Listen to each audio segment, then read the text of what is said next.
Hello বন্ধুরা, কেমন আছো তোমরা সবাই? আশা করি সবাই অনেক ভালো আছো। আজকে চলে আসলাম আমার নতুন আরেকটি খাবারের ব্লগ নিয়ে। তো আজকে আমি রান্না করেছিলাম পোলাও, যেটা অসাধারণ টেস্ট হয়েছিল। অনেক পরিমাণে আমি বাদাম কিশমিশ দিয়ে পোলাওটা তৈরি করেছিলাম। আর তার সাথে ছিল স্যালাড, আর ছিল লেবু, আর ছিল বাটার চিকেন। এবং বাটার চিকেনটাও খুবই টেস্টি ইয়ামি হয়েছিল। তোমাদের যদি কারো রেসিপিটা দরকার হয় অবশ্যই আমাকে কমেন্ট করো, আমি অবশ্যই তোমাদেরকে দেওয়ার চেষ্টা করব। আর রান্নাটা একটু মিষ্টি ধাঁচের হয়েছিল, মানে মিষ্টি মিষ্টি।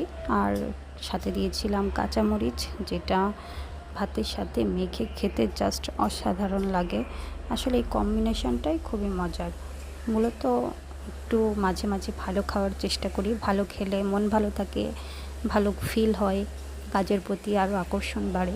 সব কিছু মিলিয়ে এই জন্যেই নিজেকে একলা একলা ট্রিট দেওয়া, এক কথায় যাকে বলা হয় বাইরের চাইতে, মানে বাইরের রেস্টুরেন্টের খাবারের চাইতে আমার এই খাবারটা অনেক বেশি টেস্ট লেগেছে। আর ফার্স্ট টাইম ট্রাই করেছি, খুবই ভালো হয়েছে। তো তোমাদের যদি আমার ভিডিওটা ভালো লাগে অবশ্যই আমার চ্যানেলটাকে সাবস্ক্রাইব করতে ভুলো না। আর সকলকে ধন্যবাদ আমার ভিডিওটি দেখার জন্য।